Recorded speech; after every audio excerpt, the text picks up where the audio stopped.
Afternoon all. Just in case you weren't too tired of waiting all the way through a State of the Union last night, we're going to give you another one today. Let me ask the commissioners to make their way up here, if they would, please. And we'll have some opening remarks from Chair Bernard, and then we'll go straight into questions. You have at your table some 3x5 cards. Please write down any question you have in mind. Some chamber staffers and other volunteers will be circulating around the room, and we'll gather them up and bring them up here. So I'll pose them to the commissioners. If you have, well, a general question, that's fine, and we'll just see which commissioner wants to choose to answer it. Or if you have a specific question for a specific commissioner, put their name on it, and we'll go directly to them. So, with that, Chair Bernard, why don't you just work from your place.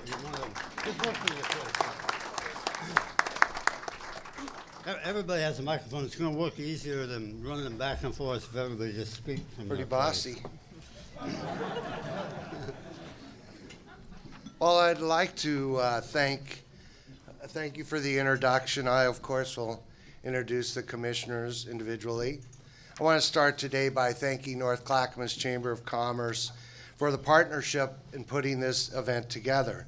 I'd also like to thank our staff for their support. We could not do our work without their hard work and commitment. We welcome the opportunity for us to share with you the accomplishments of the past year, and for us to answer your questions about issues facing the county.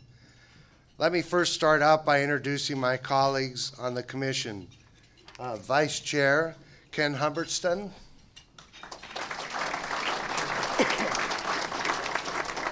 Commissioner Sonia Fisher. Commissioner Paul Savas. And Commissioner Martha Schrader. Also rarely introduced is our County Administrator, Don Krupp, over there.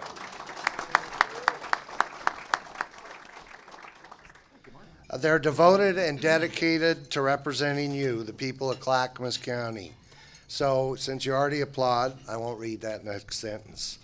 2017 was a year of accomplishments and progress as our county continues to grow and prosper. That is not to say that we have solved all our problems, but we did take major steps forward in a number of areas, and I'd like to share a few of those with you.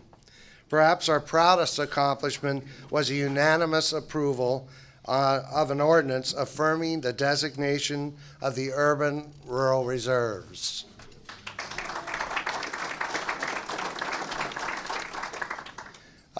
It was a great partnership with Metro and with the cities around the Triangle, and Ken Humbertson, new commissioner, I think was instrumental in moving that forward. Of course, Tom Hughes from Metro President was also key, and we wouldn't have been successful without the support of the three cities. We also started the construction of a transitional shelter community for homeless vets. I think we could do better, but we got to start somewhere. Last September, I was honored to join my commission colleagues in building some of the sleeping pods that residents will use at the village. The pods were built on the Red Soils campus, and we owe a tremendous debt of gratitude to many volunteers, our elected partners in Oregon City, and the staff from the divisions and departments of the county who worked diligently to make this all happen. I hope all of you will attend the groundbreaking ceremony in the village sometime in March, I believe. We also settled long-standing litigation with the city of Gladstone that opened the door for construction of 2 new libraries that will be managed by the county. The 2 libraries, one district solution, will address the desires of Gladstone residents and those living in Oak Lodge, Oak Grove area to build libraries that meet their needs. And the best part about it is that the people will determine through a robust public outreach process the location, size, and scope of the libraries. We were also able to secure from the legislature much-needed funding for maintenance of our local roads and bridges.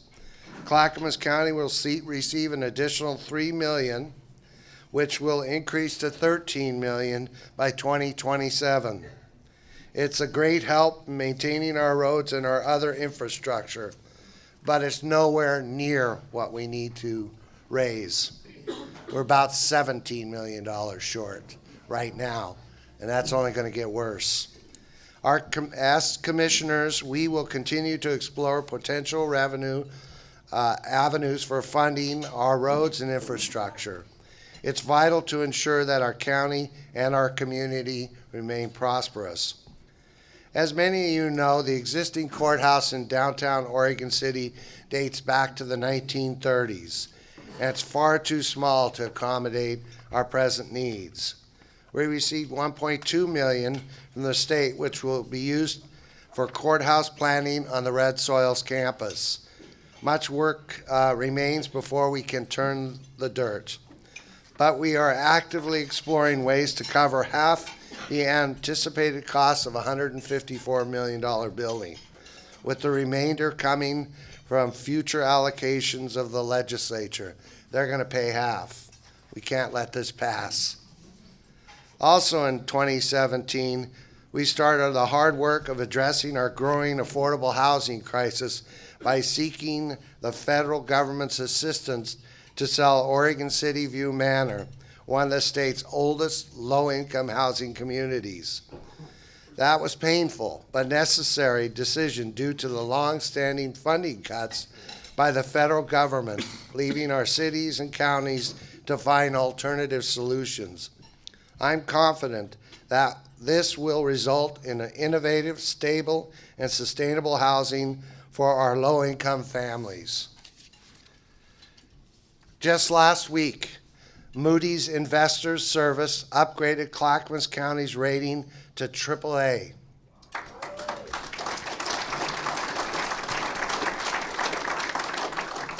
This is the first time Clackamas County has received such a lofty rating, and this is an affirmation of our financial stewardship by the county's premier rating agency, by the country's. Moody's specifically mentioned the county's financial capacity to manage cost increase associated with growing pension liability, along with our healthy financial reserves, low debt, and above average community wealth. In all, I am very proud of our accomplishments over the past year, and I look forward to making this year one of even greater accomplishments with your help and support. And finally, the state of the county is strong and continuing to grow stronger. Thanks again for being here, and my colleagues and I look forward to your questions. Thank you very much.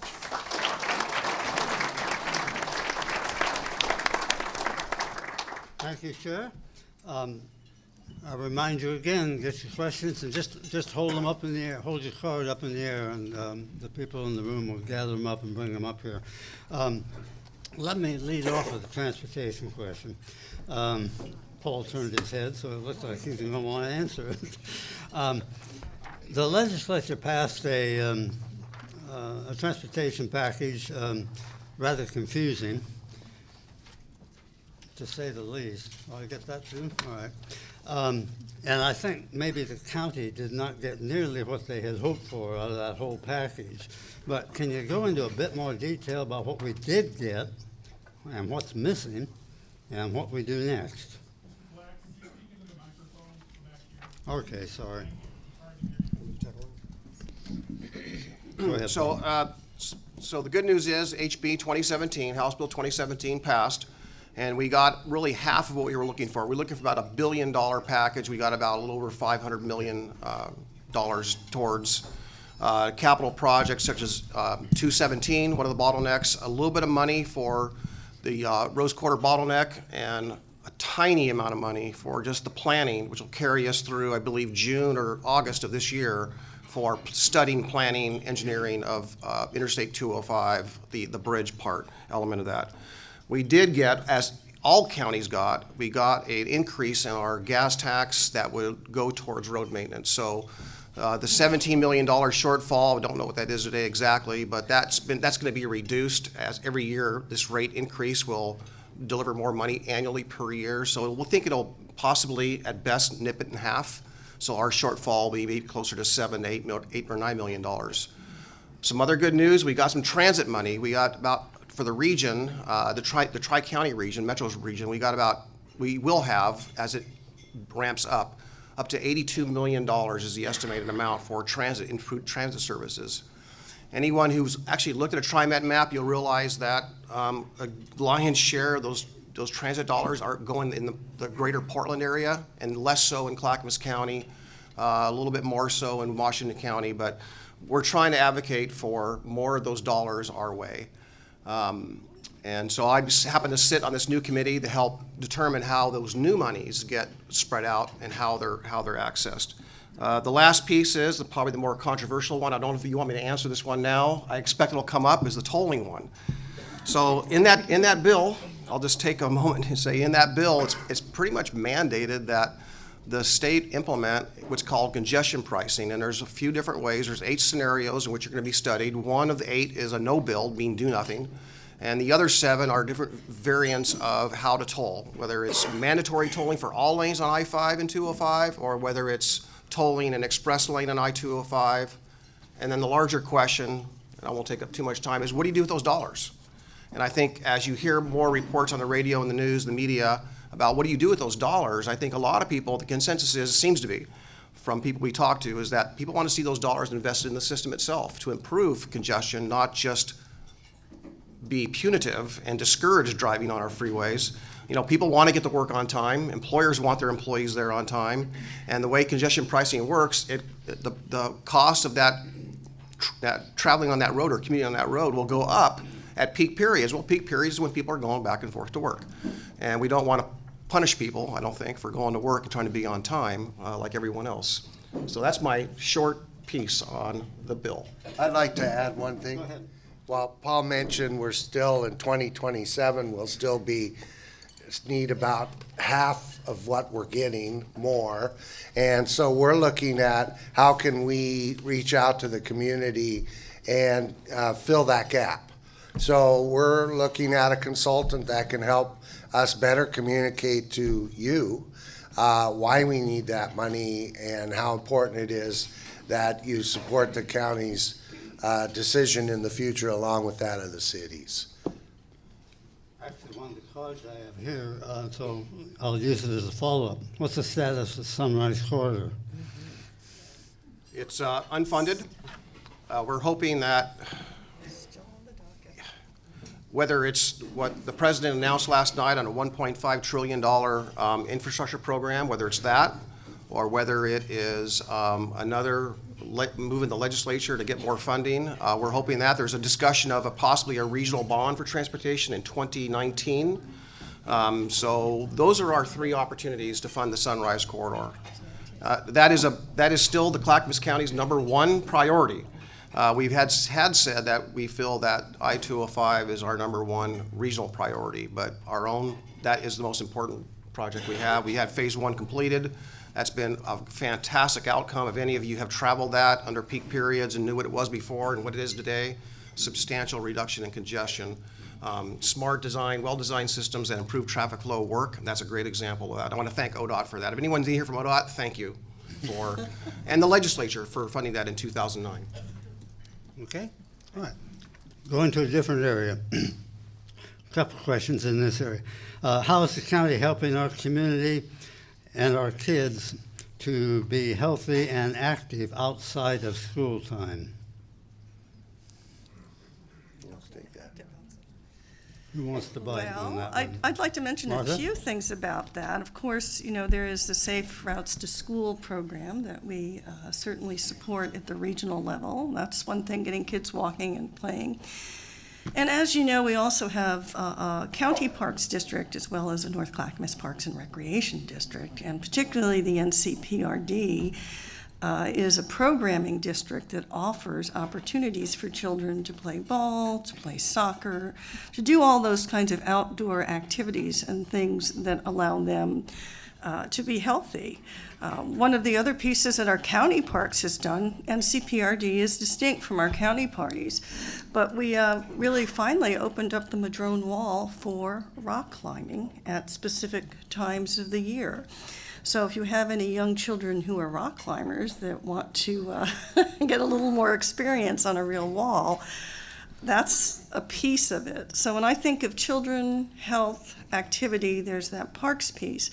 And also, we do offer a number of early childhood, programs that are designed to help families in need.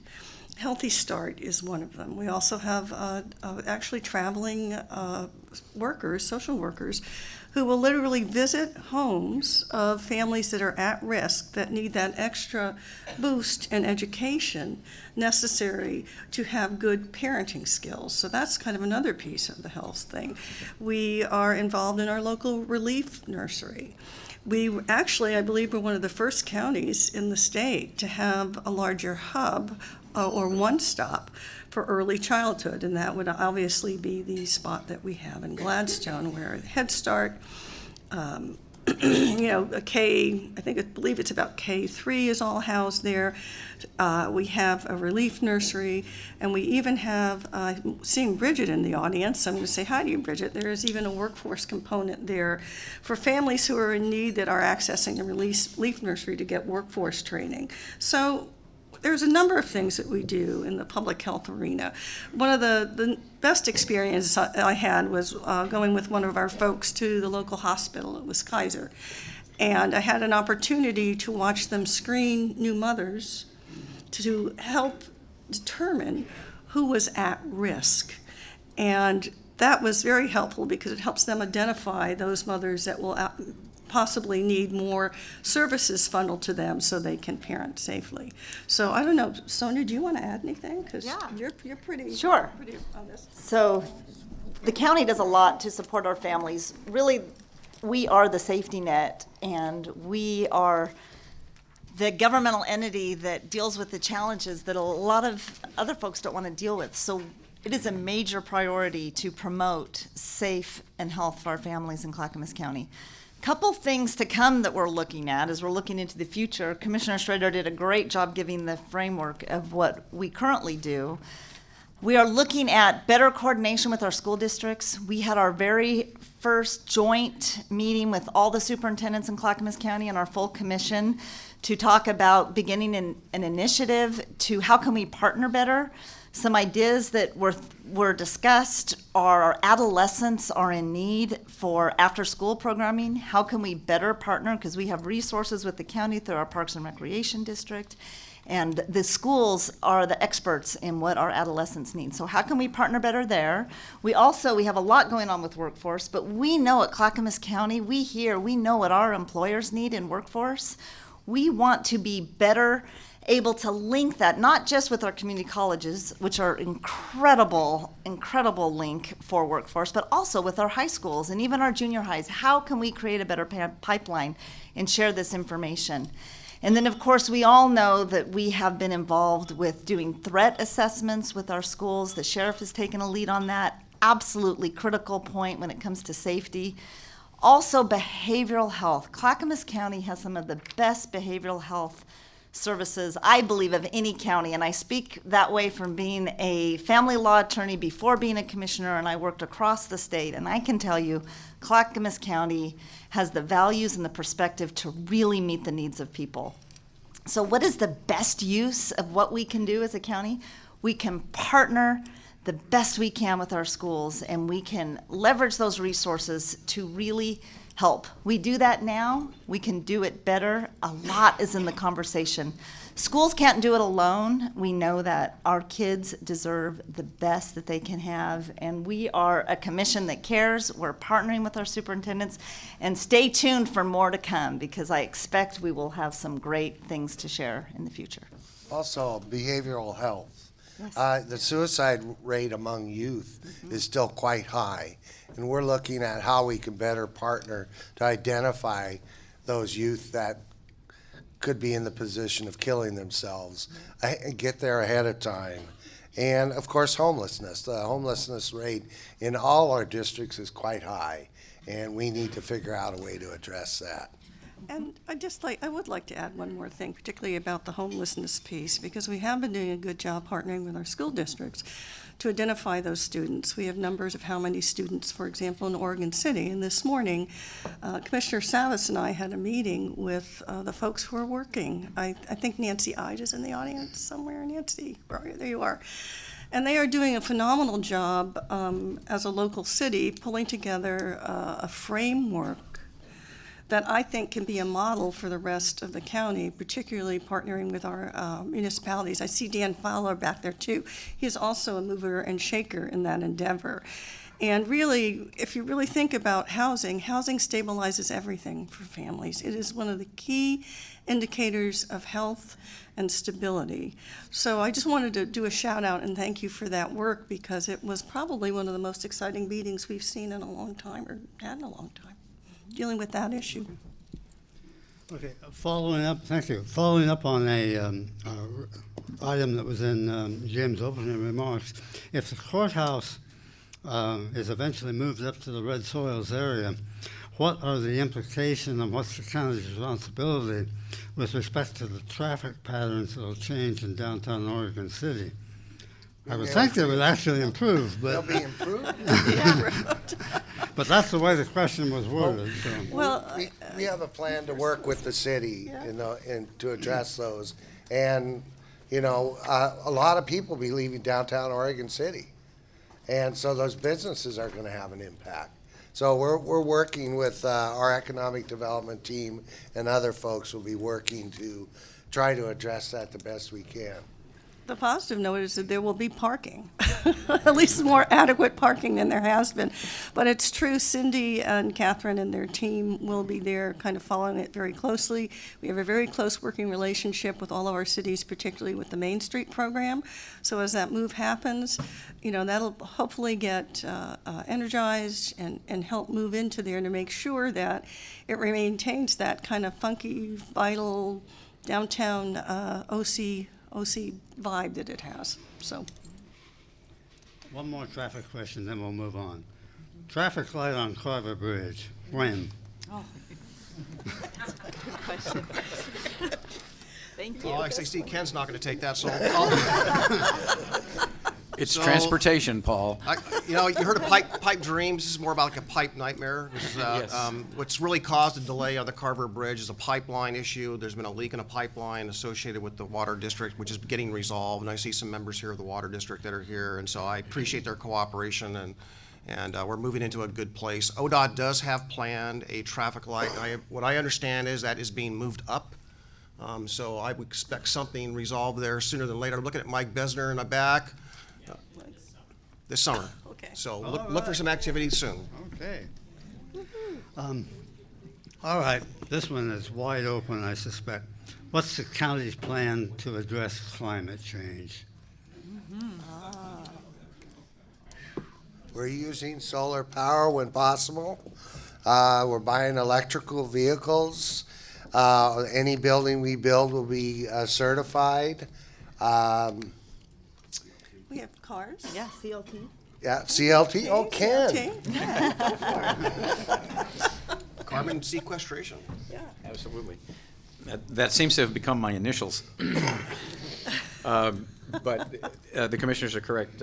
We have a courthouse, as you all know, in the planning stages. We have a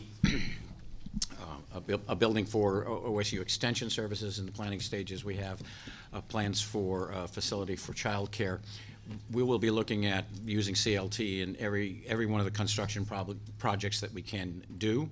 I have talked to members of city councils in some of our cities about using CLT in their public buildings to kind of build this market. What is And- CLT, Ken? Yes. It's cross-laminated timber. Think of plywood on steroids, basically. That's the best explanation I've ever heard for it. but it has some tremendous advantages in that it sequesters carbon. You do not have to use the big, giant, old-growth trees, which most of our mills are not capable of handling in any case. It encourages the use of taking smaller trees closer to residential areas, so you reduce fire hazard and the consequences of burns like we saw this year. You use less steel and less concrete in the construction of these buildings. They are more environmentally sound in terms of their operations. They have advantages in fire, and they have advantages in earthquake. So there's quite a number of advantages to the buildings, and we have reached out to the environmental community first and foremost, and 5 of the environmental groups that are quite active and vocal in our state have signed on with qualified support for what we are going to try to do. Our overall plan, and it will take time to get there, but it's a forest to frame plan that we hope to be able to do right here in Clackamas County. Ideally, we would be able to be the blueprint, and once we get it going here, we could literally take that blueprint and hand it to any other forest county and say, here's how you do it. Here's how you harvest in a manner that is sustainable and will be supported by the environmental community. This will allow you to employ more people and all of the benefits that I've already outlined.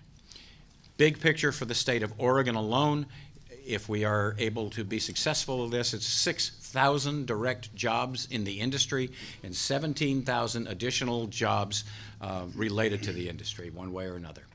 So that is an initiative I'm working on. And I want to point out that while that may be my initials, that I was just getting there. Okay. Martha's working on it with me, but I want to make the point that nobody does any of these things alone. We have a very good cooperative team. We don't agree on absolutely everything, but we have civilized discussions, and we find ways to support one another in our various areas of expertise. And so the list that Commissioner Bernard read to you earlier, those things happened because of those kinds of relationships. And the relationships that we're starting to build with our cities or rebuild with our cities and with Metro are starting to pay off.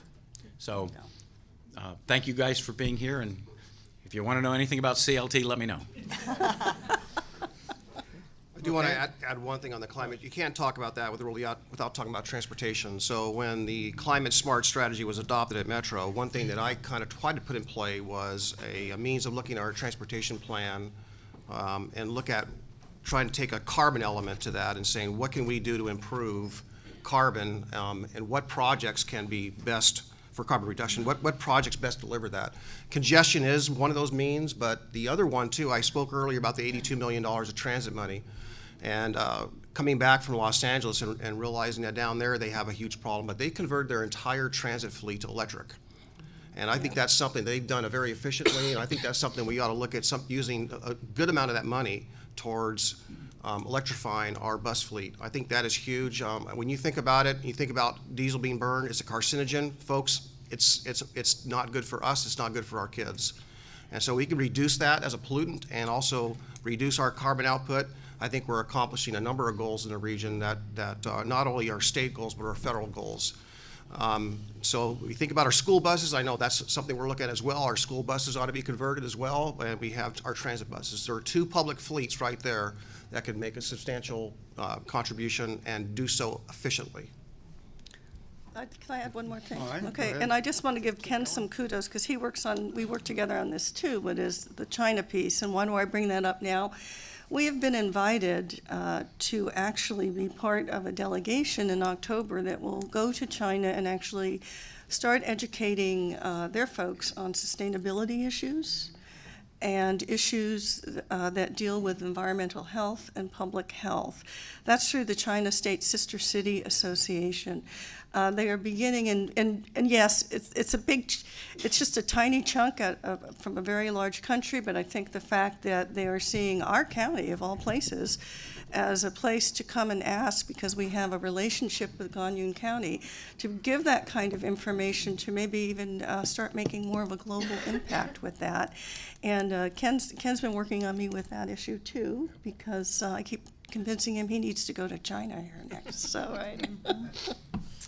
So, And yeah. just one little piece to add, I think it's really important that we hear from all of you as to what you think the county should be doing in protecting the climate and reducing our carbon footprint. You've got really good ideas. You're dealing with these issues every day as you do your business plans. And as I was talking to Laura before today, I was saying, please, whatever you are interested in legislation, let us know, because we advocate a lot on legislation as county commissioners. And while we don't make the decisions, we really work hard to influence it.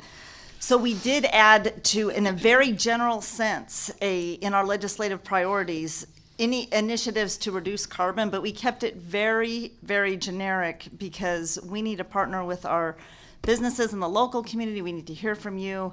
We all have heard now that clean energy jobs is not going to be heard this short session, but it is most likely going to come back. So where your perspectives are, where your priorities are, please talk to us. Our doors are open. We all have to do all that we can to reduce our carbon footprint, because the consequences that we've seen with the floods and the fires and the hurricanes and all of those events that we're seeing climate disruption right now, we all have to work together, and we need you.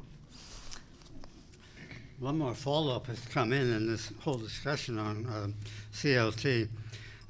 For it to succeed, you're going to need some workers. What's the county doing to encourage and expand CTE education?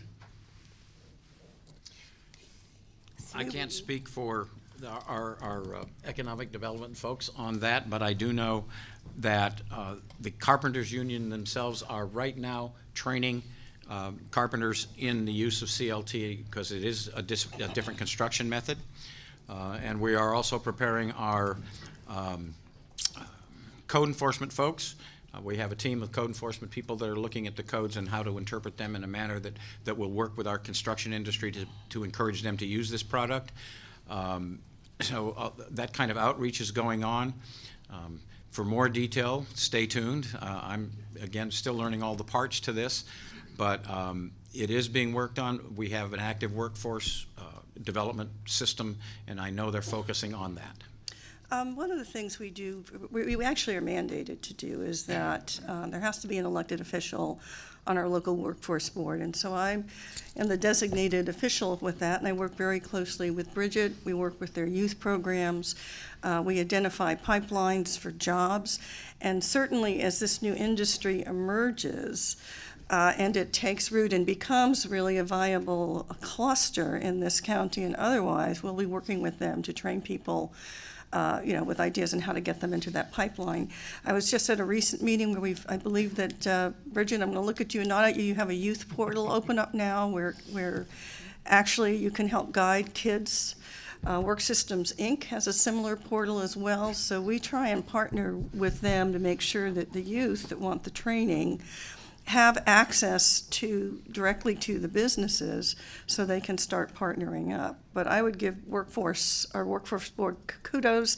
They are a group of people like you who are business people, people who are on, nonprofits, and then again, we've got the governor partnership, because all the federal workforce funds really are funneled to our workforce board, and that is the reason why, because if federal funding is involved, that you have to have an elected official on that board to kind of be part of that public-private partnership. So, Okay, anyone who wants to check it. County have any plans to be open on Fridays? No. I thought they partially already were. We of course, our jail is, our planning department, some records is open. The district The courthouse is open, the DA's open. All those, we tried to address I think that issue when we clerk went and to 4 recorder days. are open. Pardon? Clerk and recorder. Yeah. The building department is? Yes. Yeah. So we it's- tried to address the needs of the community. Yeah. They don't want any commissioners around. They get a lot more work done. And Better. So I just wanted to say one thing. It was our goal a few years ago when this came up to make sure that all of our service counters were open on Friday. So granted, there are efficiencies in keeping some departments on 4-day work weeks and alternating, but it was our goal to keep the service counters open, meaning that for public service, those important departments are open. And I was there when that first change happened, and one of the drivers of that was energy use and seeing if we could cut down energy use, see if we could cut down that kind of overhead. And it was a huge, huge organizational shift to pull that together. So, it's not that you don't want to go back to a 5-day work week, but as a leader in the community and as a leader with your staff folks, you also have to take into consideration at this point, it's now embedded in the organization, and a shift to go back would be very, very disruptive, I think, to staff, to people that have arranged their daycare around this, to people who, have arranged their transportation around it. So we can say, yeah, let's just, snap our fingers and do it, but that would be, it would be detrimental unless it was done in a very thorough, thought-out way, so it doesn't impact, I would say, county morale and staff morale. And I think the best compromise is what Paul described, and that is that we do have essential county services open. So we're trying to really do the best of both worlds with this. Okay, all right, new one.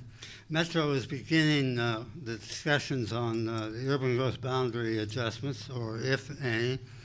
What was the county's position and leadership involving the 6,000 plus acres east of Happy Valley, the area where we once knew as Damascus, to allocate that urban area to other parts of the county, perhaps?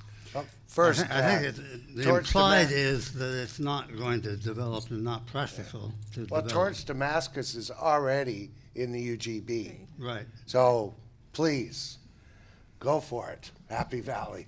The issue really is, it's mid-year, or I think it's Mid-cycle. yeah, so places like Wilsonville, who have areas that are planned, along with Hillsborough and Sherwood and other people, are vying for their position in coming in the UGB. And of course, I support Wilsonville. And that'll be an impact discussion in the coming year, and I know that Mayor Gamba's in the audience. He just spent the last year chairing impact, talking a lot about housing, but that's where I think the land use discussion will happen. And yes, this is when the rubber's kind of meeting the road with the UGB expansion. I'm curious to see how it works, because the urban and rural reserves were meant to put a different spin on this. We already have designated areas that, those would kind of be the first ones in. So we'll see if the core 4 work that was done a number of years ago, and having these urban rural reserves, how this really works practically on the ground in terms of making a UGB expansion easier, swifter, more efficient. So, Mark, are you going to nod your head and agree or anything? Yeah, thank you. Okay. Okay. So with regards to the person who wrote the question, I think what's really embedded in that question is that they're really about possible reallocation of some of our lands to other counties for development. And do we want that to happen? And I think that I have a problem with that personally. And that being that we are a county that are growing our population faster, we're growing jobs. We have a housing crisis. We need land to accomplish both those. We need more jobs. And so the Sunrise Corridor, it's a huge project. It's economic development. It is our future, and it's going to be our solution, I believe, in that disparity between jobs and housing, and also our housing supply. So it's highly critical. It's important that we get our fair share, and regionally, amongst the tri-county counties, we haven't always gotten our fair share. If you look at our transportation system, and you look at the transportation system in the other 2 counties, we have not got our fair share. And to have us further taking land back away from us and not have the Sunrise Corridor after 38 years now that's been on the books, not unfunded, that's how big of an issue it is. I think this commission is on board, I believe, in seeing the Sunrise Corridor through, and we just need to advocate for that. And I don't know how we're gonna get that funding, because it's highly competitive. Portland is a very powerful, politically powerful jurisdiction, and they have a lot of weight in Salem, and they can leverage that. So it's a fight for a limited amount of dollars, and we just need to be a little bit more effective at fighting for those dollars. Okay, this one has to have come from a very specific case, I don't know where. Every year, I ask why Clackamas County does not ask businesses that build within an urban growth management area to annex to a city. Every year, I hear from these businesses that they were not encouraged by the county to annex to a city. Well, I guess I can start. I totally support cities businesses annexed to the city, but we don't always have the ability to make them. I'll give you an example. I'm going to Milwaukee. I was mayor and lived up the street from this big onion farm, which ended up selling. Normally, if they hooked to the city of Milwaukee sewer, it would have been required that they annex. Instead, there happened to be another sewer line to Tri-Cities, or one of them, next to that piece of property, and instead they hooked up to that. So we, by law, could not force them. There is some debate on this, by the way. The mayor shake his head. We could not force them to annex. But I remember when I was mayor one time, there was a business that went through the entire land use process, then came to the city of Milwaukee and said, we want to hook up to your sewer. And we said, no, you have to annex. And they did. And as far as I know, the county does support and would require annexation if they hook up to city pipes. Now, Milwaukee has their city pipes. Other communities do. Happy Valley does not. We own the pipes, the county. So we discussed this the other day. We're talking about a legislative effort to change that rule and demand that if you hook to any sewer pipe and you're adjacent to a city, you must annex. Okay. Yeah, there you go. Okay, I have a couple here that are a bit more controversial, I suspect. So here it goes. North Clackamas Park District is selling Hoodview Park, but the money is going to facilities outside Happy Valley. Why not reinvest in Happy Valley? Well, we would invest in Happy Valley, but they've requested to be withdrawn from the district. We don't, what's our choice here? I didn't write the question. Oh, I know, but you might have the answer. Well, we discussed selling that piece of property. Shortly after that, the city of Happy Valley requested withdrawal from the district. So if they're withdrawing from the district, why would reinvest Parks District money in somebody withdrawing? Now, there's an opportunity, and we're doing it. I've sat down once to talk about how we could partner. The mayor asked me to. I was happy to. Sat down. We didn't get very far. Couple of minutes. we were willing to offer more, but it never got past the first statement. So we're still interested in talking. We want Happy Valley to stay in the district. We do. We do. We're willing to invest in Happy Valley, but we can't at this point. You know, and I've got to say, having been here from the get-go with NCPRD and a big park supporter, we really did, from the early days of 2003, if you want to call it the early days, we really did a lot of investment in that area. And we did it because it was a high-growth area, and if you didn't get the parkland then, you were going to lose it, pretty much. And to the point, we had, it's a big county, so we had other folks, and I think in Commissioner Savis's area, who were feeling underserved and underutilized. So it's the balance of who we serve and where we serve it and how we do it. A high-growth area gave us an opportunity. We built multiple parks. We actually gave them a $2 million loan to build that particular softball complex at the time. I remember that. And it was at the time something that the city really, really wanted to have happen. So, that's kind of the history of it. I know that the Commissioner Savis and I were supposed to have a meeting soon, maybe take another stab at really continuing the partnership. The mayor is a very dear friend of mine. I enjoy her immensely. Occasionally, with Lori Olin in the back, we'll talk about this, a glass of wine.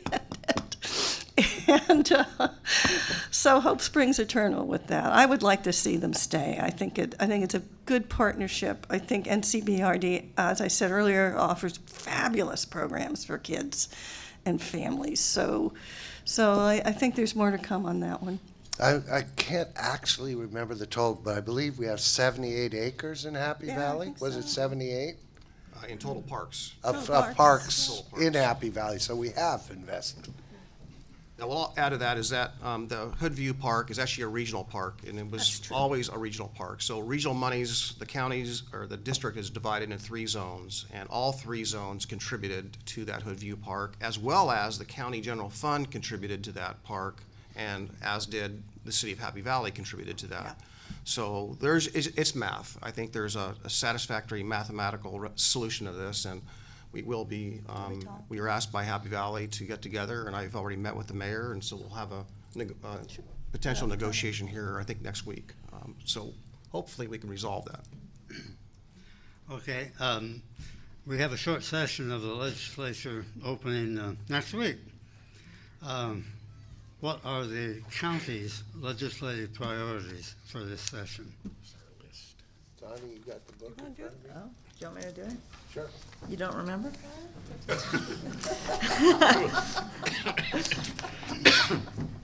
I-205, very important that we work with our legislators, with the new commission, and in getting the funding available to expand I-205. We cannot stop working on that issue.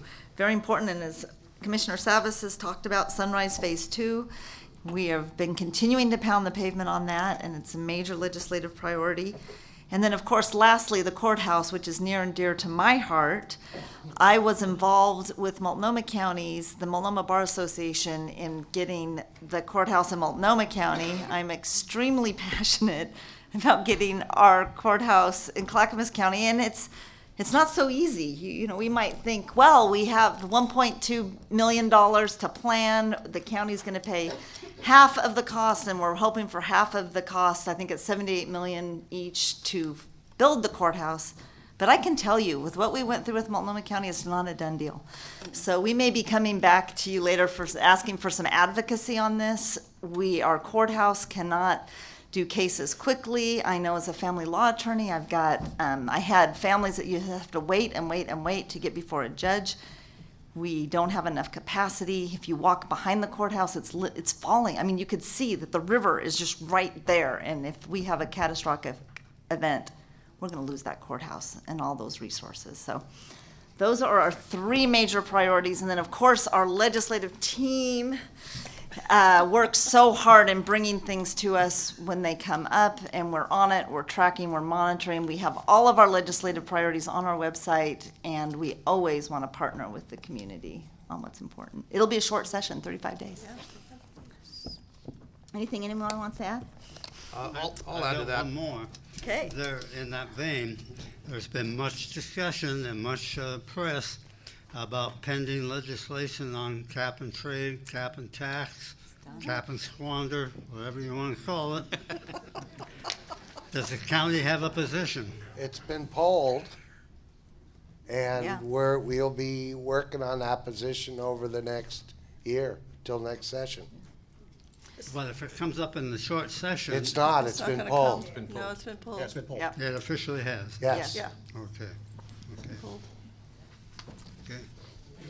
Kick it down the road. Yeah, you haven't heard the last of it, I'm sure. What are the county's priorities for coordinating and consolidating youth programs at the county level and with the school districts in the county?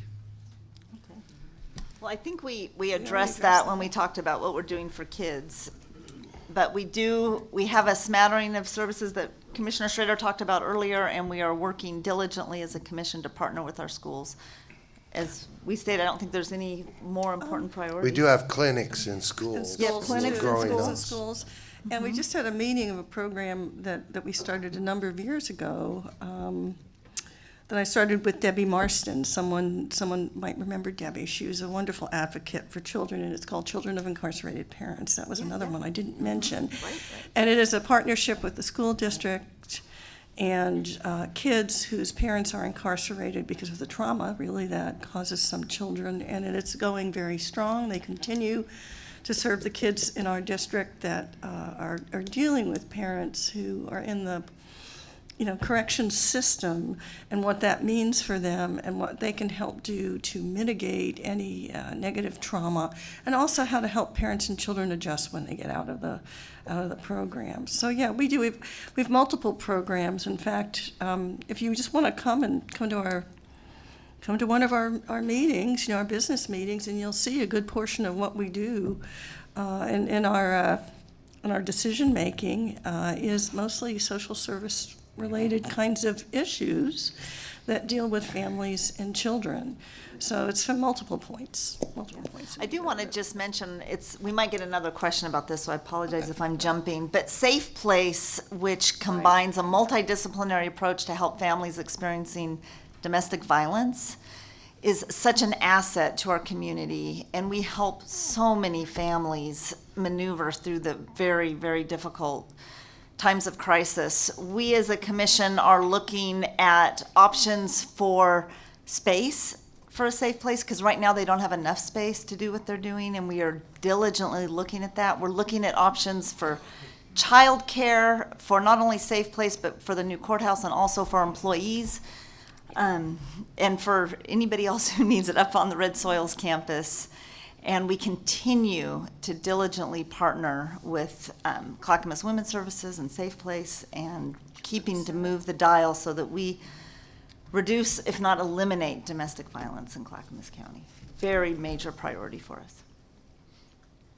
This one may be tangentially related to all that. With the changing demographics of our growing communities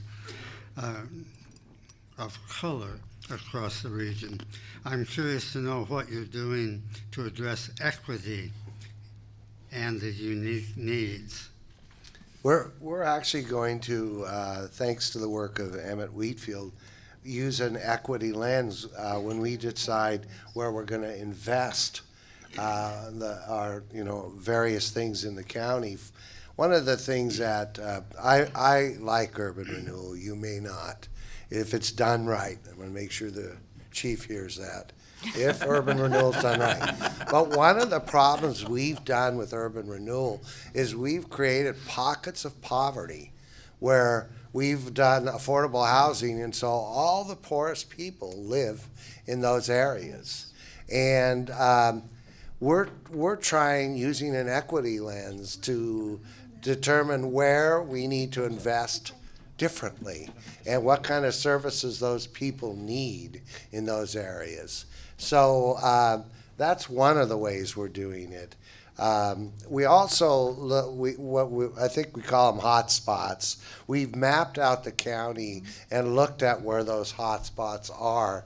And again, throughout the county, we can't do all of the hot spots. We're choosing, those using the equity lens that we should be investing in first. We're also doing it at the employment level. We have we're working to make sure that the employees at Clackamas County represent the community that we work for. What I'll add to this is that because we don't really have a lot of job opportunities in Clackamas County like others, a lot of people want to try to live, and some are forced to live where they work. And so if you don't have a lot of employment opportunities, you're not going to be able to attract a whole new population in, regardless of color.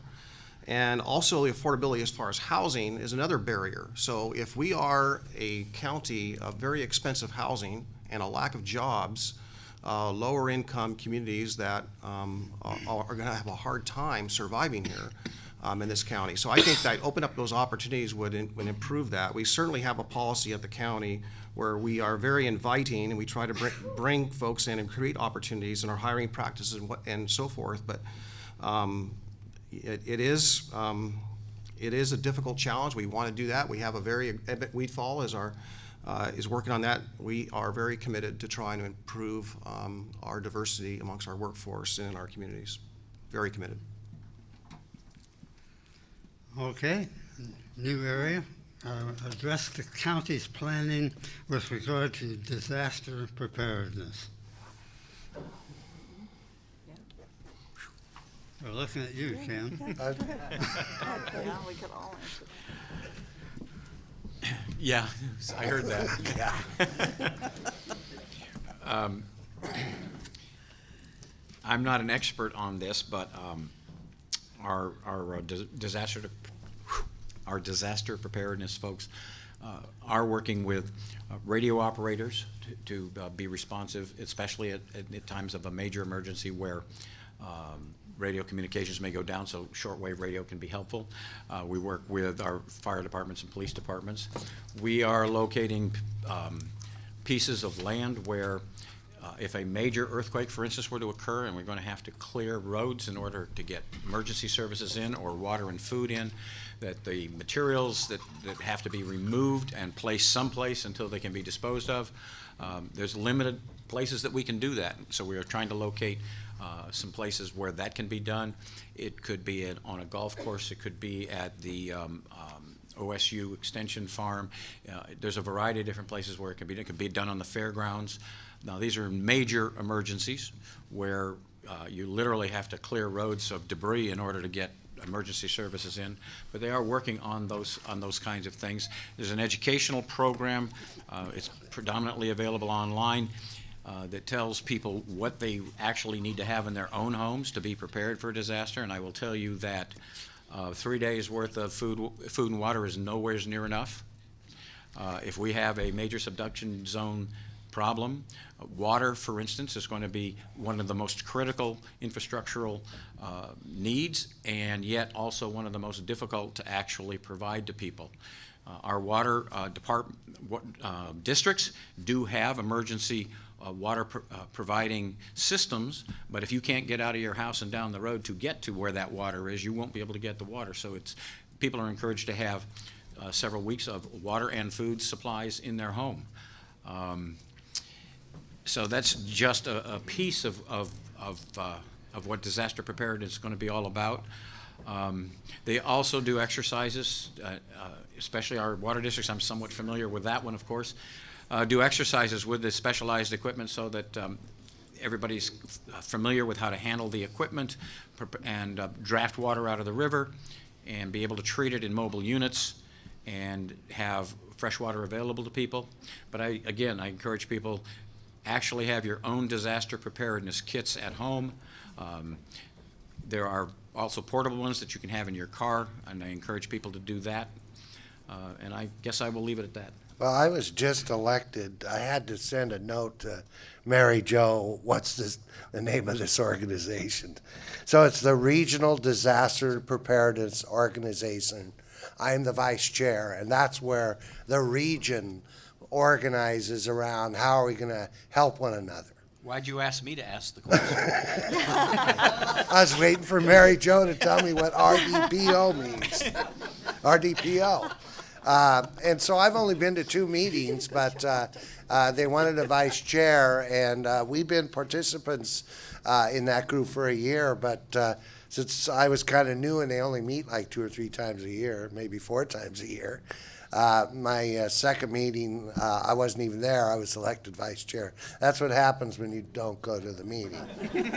But anyway, that we work with the fire districts, we work with Portland, we work with Clark County, everybody in the metro region to find out if the big one hits, what are we going to do? How are we going to partner? How are we going to keep track of the spending? How are we going to communicate? All those things that would happen in a situation like that. That's what that group does.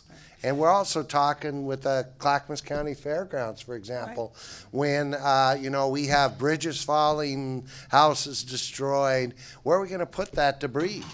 That's a huge problem, is debris management. So we're looking around the county at sites maybe near you where we can dump that debris if we have to. And I used, Got to throw a little humor. That was encouraging. Stay tuned.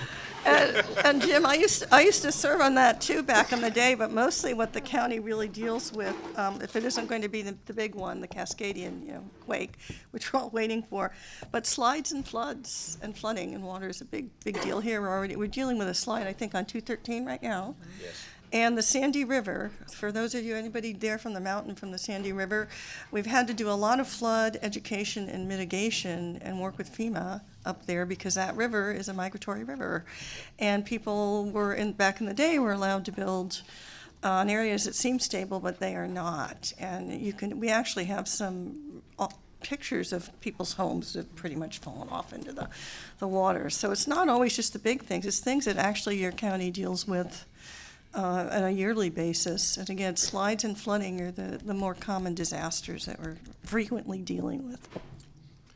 One thing I will just say on that quickly, another plug for transportation. I-205, particularly the Abernathy Bridge, is identified as one of the most important infrastructure pieces in the event of a Cascadia shake. Essentially, without that corridor across the Willamette River, then we are going to be disconnected from the east to the west. So that is the most important infrastructure, and yet it was not funded by the legislature. Imagine that. One last one. Do you anticipate the need to implement a vehicle registration fee, and with or without the vote of the people? We're talking about it with the cities. Of course, we need the city support.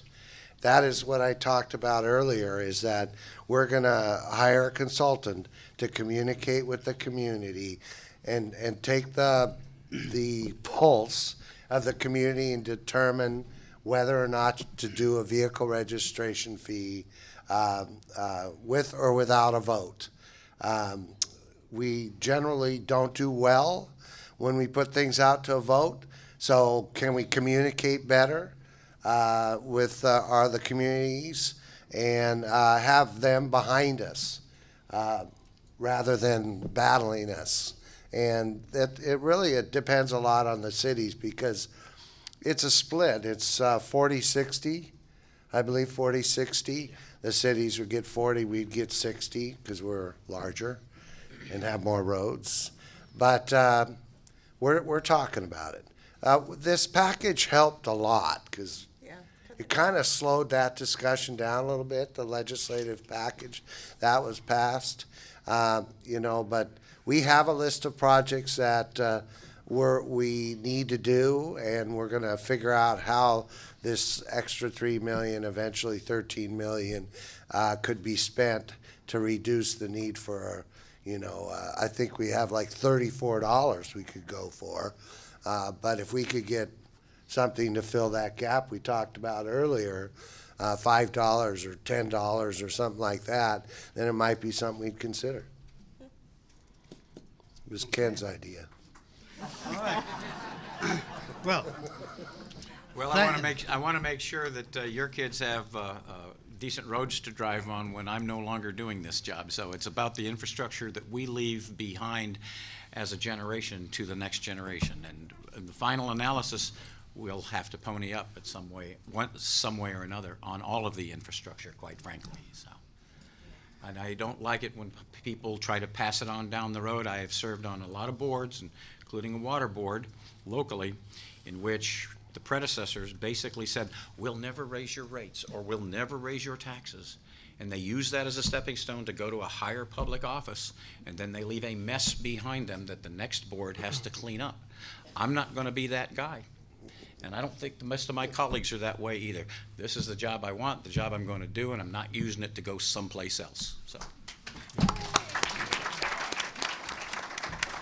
okay.